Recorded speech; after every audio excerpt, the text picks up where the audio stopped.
Hi, my name is Paresh. I am teacher slash body builder और स्वागत है आपका इस बल्किंग सीरीज़ के एपिसोड नंबर 1 पर। बहुत दिनों बाद आज मेरा मन किया है कि फाइनली मैं व्लॉगिंग में वापस आना चाहता हूँ, क्योंकि कंपटीशन ख़त्म होने के बाद मेरी लाइफ में बहुत कुछ हुआ है और आने वाले टाइम में बहुत कुछ चीज़ें होने वाली है। बट मैं बहुत दिनों से सोच नहीं रहा था, मैं एक्चुअली खुद को एक्सक्यूज़ दे रहा था कि एक चीज़ और हो जाने पर मैं व्लॉगिंग स्टार्ट करूँगा, दूसरी चीज़ हो जाने पर व्लॉगिंग स्टार्ट करूँगा। बट फाइनली मुझे ऐसा लगता है कि मुझे खुद से ही झूठ बोलना बंद करना चाहिए और सिर्फ स्टार्ट करना चाहिए। So here I am. आज से हम एक बल्किंग सीरीज़ की शुरुआत करने वाले हैं और मुझे नहीं पता ये कैसे होगा, मेरे फ्यूचर प्लान्स क्या है। मुझे सिर्फ शुरू करना है, बाकी का हम आगे देखेंगे। एनीवेज, और ये है मेरा सुपर इजी मील जिसमें है oats, banana, dry fruits and protein, nothing special. इसको ख़त्म करते हैं और चलते हैं जिम। आज हम ट्रेन करेंगे chest and shoulders. So let's go. First meal हो गया है मेरा। आज मैं बहुत जल्दी उठ गया हूँ। सो मील के बाद मैं ऐसा चेयर पे ही सो गया था गलती से, और फिर जब मेरी आँख खुली तब मैंने देखा कि अभी 9:30 हो गए और मैं थोड़ा सा लेट हो गया हूँ जिम के लिए। सो जल्दी से प्री वर्कआउट बनाते हैं, चलते हैं जिम। एक तो क्रिएटिन ख़त्म हो गया है मेरा, सो मैं ये यूज़ कर रहा हूँ वेलकोर का क्रिएटिन, जो एक्चुअली मुझे WNBF में मिला था। और अगर सच बताऊँ ना, वेलकोर के हर क्रिएटिन फ्लेवर मैंने अभी तक टेस्ट कर चुका हूँ और मुझे ऐसा लगता है कि उनके सभी फ्लेवर अच्छे हैं। एक तो ग्रीन, आई थिंक कीवी वाला फ्लेवर है। Yes, kiwi cake. और बाय द वे, ये है एक्सप्लोड का नया pre workout. By the way, जो पुराने सब्सक्राइबर्स हैं उनको पता है कि मुझे नए नए प्री वर्कआउट यूज़ करना कितना अच्छा लगता है। So this is something explode करके। इसके एक स्कूप में 300 mg कैफीन है, which is actually very good. But इसका टेस्ट मुझे इतना ख़ास नहीं लगा। कॉटन कैंडी फ्लेवर है, बट उसका जो आफ्टर टेस्ट है वो मुझे बिल्कुल अच्छा नहीं लगा। सो अभी मैं इस कीवी के साथ ले रहा हूँ तो इसका टेस्ट बढ़ गया है। सो आप भी ट्राई करना next time and do let me know in the comments. So हो गया pre workout, let's go gym. आवाज़ नहीं कर सकता ज़्यादा, मम्मी पापा सो गए।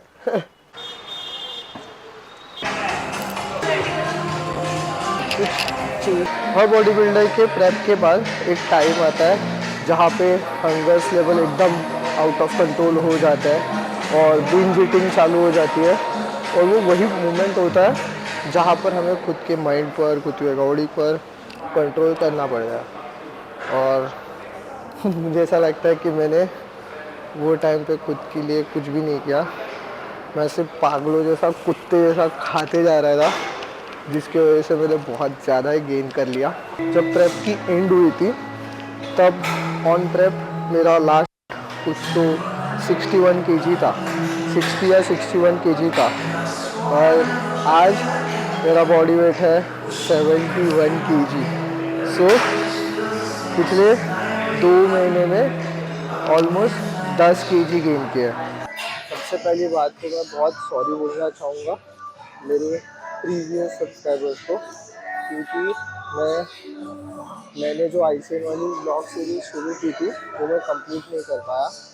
एक्चुअली कॉम्पिटिशन के बाद जिस हार्ड ड्राइव में मैंने सब पूरा डेटा एकदम सेव करके रखा था वो हार्ड ड्राइव क्रैश हो गई, जिसकी वजह से फुटेजेस जो भी थी वो अवेलेबल नहीं है। मैंने बहुत ट्राई किया बट बहुत सारी चीज़ें मिसिंग हो गई। और जब मुझे डेटा वापस मिला उसके बाद मेरा खुद का मन निकल गया था, क्योंकि मैं ऑलरेडी इतना लेट था पूरे सीरीज़ को लेके। पूरा मन ही चला गया मेरा वो वापस एडिट करूँ पूरी सीरीज ऐसी कंटिन्यू करने के लिए। तो मैंने सोचा why not start a new series with what is going on with my life. तो फर्स्ट थिंग फर्स्ट जो है what happened after competition, as simple as that. मेरी आदतों की वजह से मैं हुआ हूँ मोटा। लाइफ में फर्स्ट टाइम मैंने कॉम्पीट किया और मैंने वो चीज़ एक्सपीरियंस की कि कंपटीशन के बाद बहुत सारे बॉडी बिल्डर मोटे के हो जाते हैं। वो फेज जो होता है वो पर्सनली मेरे लिए बहुत हार्ड था। और कितना भी बोलो कि खुद के ऊपर कंट्रोल करना इजी होता है, प्रेप खत्म होने के बाद मैं इतना रूटीन से हटकर चल रहा था। एक तो जिम बनती, पूरी बॉडी ऐसे पेन में होती है और हंगर लेवल्स तो एकदम आउट ऑफ कंट्रोल होता है। प्लस कंपटीशन के बाद गणपति आए, फिर देवी आई, और फिर एक एज अ महाराष्ट्रियन जब आपके घर पे गणपति बैठते तब बहुत सारी चीज़ें होती है, बहुत कुछ बनता है घर में, बहुत कुछ आता है घर में। तो वो टाइम पे खुद पे कंट्रोल करना मेरे लिए एक तरीके का इम्पॉसिबल टास्क हो गया था। और उसी में ही मैंने बहुत ज़्यादा खाना चालू कर दिया, प्लस वर्कआउट बनते, कार्डियो बनता, जिसकी वजह से एक्सेस फैट और जो भी मैंने कंपटीशन के टाइम पे लूज़ किया था वो फटाक से गेन कर लिया। और फिर यही चीज़ अगले 2 महीने तक कंटिन्यू होती रही और मैं तब आउट ऑफ शेप चला गया, मुझे खुद को भी नहीं समझा। और अगर मेरी लाइफ की कहानी बताऊं तो मैं हमेशा से ही, जब से मेरी ये जर्नी चालू हुई है, मैं हमेशा से बहुत डिसिप्लिन रहा हूँ। ओवरऑल मैं हमेशा से 10 to 12% बॉडी फैट मेंटेन रख के ही चलता हूँ। बट कंपटीशन के बाद जो ये मेरा टाइम आया है, मैं इतना डिसिप्लिन छोड़ के कभी नहीं चला हूँ मेरी लाइफ में। कुछ भी खा रहा था, कुछ भी पी रहा था, मुझे कोई रिगार्ड्स नहीं थे मेरी फिजिकल कंडीशन को लेके, मेरी कंडीशनिंग को लेके। और मेरे लिए ये जो पूरा एक्सपीरियंस था, ऑब्वियसली मेरे लिए प्रेप का जो एक्सपीरियंस था वो तो बहुत ही ज़्यादा नेक्स्ट लेवल था और मैं बहुत ज़्यादा ग्रेटफुल हूँ उसके लिए।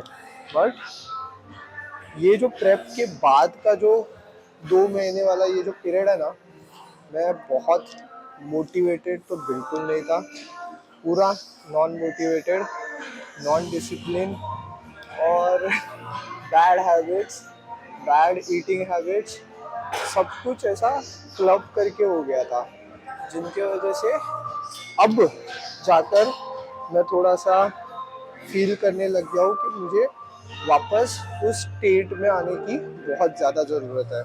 क्योंकि एक बार आप किसी चीज़ में कंफर्टेबल हो गए ना, तो आपकी ग्रोथ होना बहुत मुश्किल है। और ये चीज़ मैंने मेरे प्रेप पे सीखी थी। तो कहीं ना कहीं अब मुझे वापस उस प्रेप वाले माइंड में और प्रेप वाले जोन में आना पड़ेगा। तो आगे गोल क्या है वो थोड़े बहुत फिक्स्ड है। एक्चुअली प्रेप के बाद का जो प्लान था वो बहुत ही इजी था। मुझे जो भी मैंने गेन किया था, जो भी मैंने फैट लूज़ किया था, मुझे उसको मेंटेन रखना था, मेरे हार्मोनल लेवल्स को बैलेंस करके एक मेंटेनेंस कैलोरीज पे आकर एक रिवर्स डाइट फॉलो करना था। बट एज यूजुअल मैं नहीं कर पाया। जो हंगर लेवल्स मेरे आउट ऑफ कंट्रोल थे, मैं बता नहीं सकता।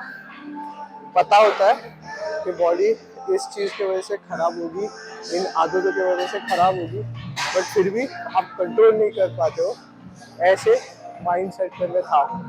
और कहीं ना कहीं मेरी फर्स्ट प्रेप थी, इसलिए मुझे ऐसा लगता है कि मैंने बहुत सारी गलतियाँ की जो मुझे एक्चुअली अवॉइड करनी चाहिए थी। उसके बाद भी कुछ टाइम ऐसा था कि मैंने लो कार्ब पर वापस आकर वापस वो फैट लूज़ करने का ट्राई किया, बट नहीं हो पाया, सच में नहीं हो पाया।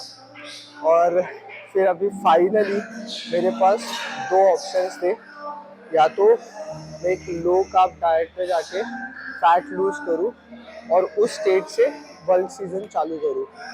बट फिर मेरी आने वाले कुछ महीनों में बहुत सारे प्रोग्राम्स हैं, मेरे फैमिली में बहुत सारी शादियाँ होने वाली है और मैं बहुत ज़्यादा घूमने वाला हूँ, जिसकी वजह से मुझे नहीं लगता कि मैं एक low carb diet strictly follow कर पाऊँगा। और सबसे बड़ा मेन रीज़न है खुद का घर ना होना। इन सब रीजन की वजह से मैं सोच रहा हूँ कि मैं अभी मैं कंटिन्यू करूँगा मेरे बल्क के साथ। और फिर जब आई थिंक जनवरी से जब मुझे पॉसिबल होगा कि मैं ऐसे 6 से 8 वीक तक एक लो कार्ब पे स्टिक रह सकूँ खुद को, तब मैं चालू करूँगा मेरा मिनी कट। बट अभी के लिए बल्क लाइफ में जब से मेरी ये फिटनेस जर्नी की शुरुआत हुई है, मैं हमेशा से मेंटेनेंस या तो डेफिसिट में रहा हूँ। मैंने कभी अपने आप को ठीक से प्रॉपर बल्क में कमिट नहीं किया। और मेरे लिए ये बल्किंग वाली प्रोसेस एक नई प्रोसेस होने वाली है। और इस टाइम का बल्क भी बहुत तगड़ा होने वाला है। मैं ट्राई करना चाहता हूँ खुद की बॉडी को 80-85 kg तक पुश करूँ। तो पता नहीं कैसे होगा, बट करूँगा तो सही। बहुत सारी चीज़ें सीखी है मैंने इस प्रेप पर। भले मैं थोड़े टाइम के लिए अभी डिस्ट्रैक्ट हो गया था, बट वापस ट्रैक पे आने की ज़रूरत है। इसीलिए मैंने सोचा what's the better way to start my bulk season with vlog series.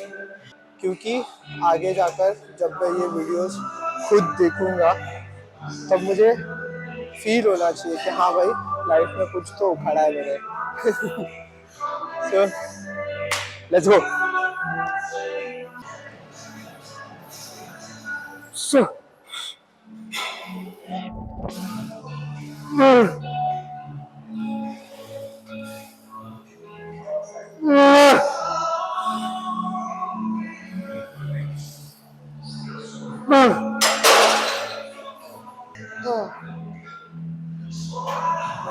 Time for a pump.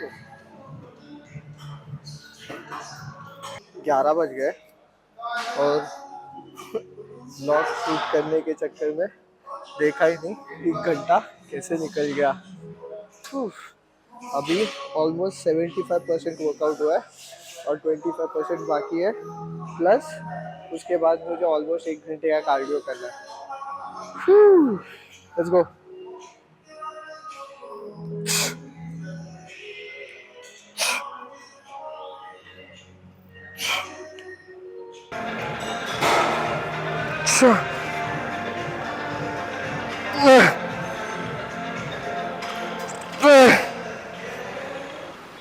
तो दिस इज इट।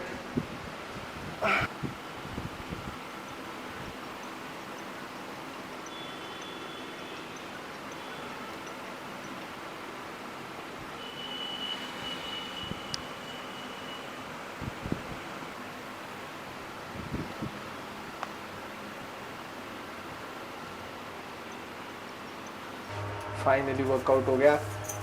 चिकन ख़त्म हो गया था तो चिकन भी लेके आया। एक तो लिफ्ट ऐसी है कि अंदर घुसते ऐसा लगता है लिफ्ट में नहीं मंदिर में एंट्री की है। तो नेक्स्ट लेवल कलर लगा है। हाँ एनीवेज लेट तो हो गया हूँ मैं थोड़ा सा।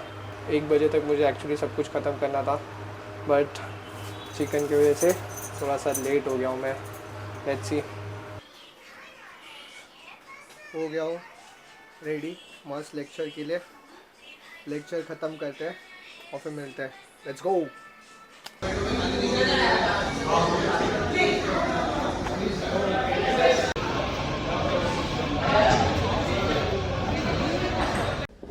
ओके चलो I am thinking of taking a new approach to the mass making. अभी बजे है 4 और मैं कर रहा हूँ मेरा सेकंड मील। बहुत सिंपल है, rice salad and chicken, that's it, nothing else. Lecture के बीच में मुझे ऐसे 10-15 मिनट्स का गैप मिला है। सो सब फटफट जल्दी ख़त्म करना है। इसके बाद मैं जाऊँगा कॉफ़ी पीने। यहाँ पे कॉलेज में जो कॉफ़ी मिलती है ना, मैं बता नहीं सकता। एक तो मैं ब्लैक कॉफ़ी पीता हूँ, सो उसका जो टेस्ट है ना मुझे पता है बहुत लोगों को ब्लैक कॉफ़ी बिल्कुल अच्छी नहीं लगती, but my personal opinion, coffee हमेशा ब्लैक ही पीनी चाहिए। जो उससे उसका जो एक्चुअल टेस्ट होता है ना, वो हमें फ्लेवर को एंजॉय करने मिलता है। और यहाँ पे कॉलेज में जो कॉफ़ी ग्राइंड्स है, मुझे पता नहीं है कौन से ग्राइंड्स यूज़ करते हैं, उसका टेस्ट है ना बहुत नेक्स्ट लेवल होता है। वैसे मैं अभी हूँ टीचर, क्या बोलते हैं इसको, पता नहीं, टीचर्स रूम। और टीचर्स रूम में अगर यहाँ पे देखोगे, वहाँ पे भी ऐसे कॉफ़ी पड़ी है, so I can have that coffee also. But जो कॉफ़ी बीन्स वाली कॉफ़ी है, उसको ये इंस्टेंट कॉफ़ी बिल्कुल भी बीट नहीं कर सकती। सो जल्दी से इसे ख़त्म करते हैं, चलते हैं कॉफ़ी पीने। Finally coffee. क्या क्या ब्रेक ब्रेक चाहिए तुम लोग को, काम करो पहले, ब्रेक चाहिए पूरे टाइम। लेक्चर तो हो गया, अब चलते हैं दूसरे वाले घर पे, देखते हैं काम कितना तक पहुंचा है, क्योंकि पिछले 2 दिन से मैं वहाँ पे नहीं गया हूँ और बहुत सारी चीज़ें मुझे वहाँ पे भी काम करने के लिए देखनी है। ये होगा हमारा बेडरूम, ये होगा हमारा पूरा हॉल,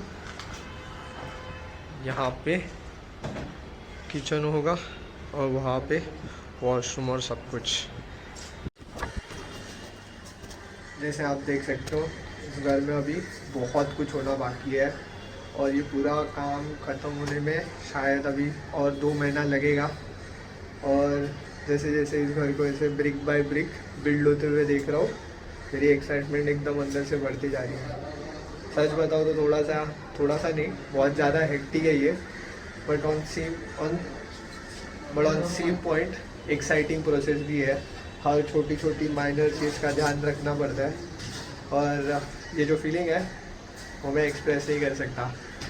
बहुत बहुत डिफरेंट ही फीलिंग है, खुद का घर खुद बिल्ड करना, एकदम नेक्स्ट लेवल। ये है मेरा 3rd and 4th meal together, eggs, oats and protein, that's it. और ये मेरा one of the favourite meal है पूरे दिन का। I am back. अभी बजे है एग्जैक्ट 9 और मेरा काम हो गया है। हो तो नहीं गया हूँ, फंस गया हूँ मैं मेरे काम में, बहुत कुछ फिगर आउट करना पड़ रहा है मुझे। बट एनीवेज, अभी मेरे वॉक का टाइम है। यूजुअली मैं इसी टाइम पे वॉक के लिए निकलता हूँ।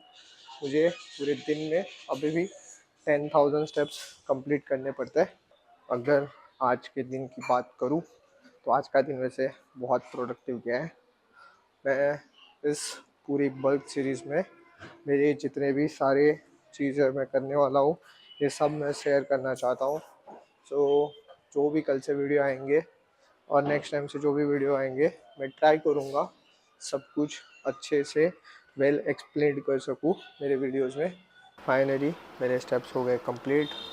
आज इस बल्क सीरीज़ का ये पहला एपिसोड था और जो मैंने पूरे दिन में सोचा था सब चीज़ें उसी हिसाब से हुई है। So I am happy about it. आने वाले टाइम में बहुत सारी चीज़ें होंगी, बहुत सारे इवेंट्स आने वाले हैं।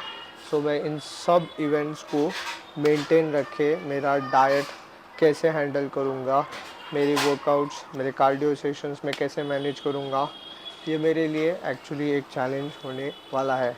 जैसे मैं सुबह बोल रहा था, मैं बहुत टाइम से इस चीज़ का रीज़न दे रहा था कि मेरे पास टाइम नहीं है या एफ़र्ट्स करने के लिए मेरे पास उतना सोर्स नहीं है, जगह नहीं है। बट फाइनली इन सब चीज़ों को गिव अप करके मैंने सिर्फ सोचा है कि मैं चालू करूँगा।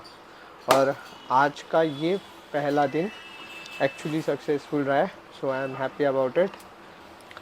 लॉगिंग का अब तक का मेरा 2 बार ऐसे फेल्ड अटेम्प्ट हुआ है। ये मैं तीसरी बार बहुत ज़्यादा हिम्मत जुटाकर वापस चालू कर रहा हूँ और मुझे पता है कि ये चीज़ मैं कर सकता हूँ। बस मुझे इस चीज़ के साथ थोड़ा कंसिस्टेंट रहना पड़ेगा। बाकी इस बल्क सीरीज़ का आज का पहला दिन हम करते हैं यहीं पे ख़त्म। इसके बाद मुझे थोड़ी सी वीडियो एडिटिंग करनी है, इसके बाद खाना खाना है और कल जल्दी भी उठना है। सो मिलते हैं अगले वीडियो में। तब तक के लिए पीस।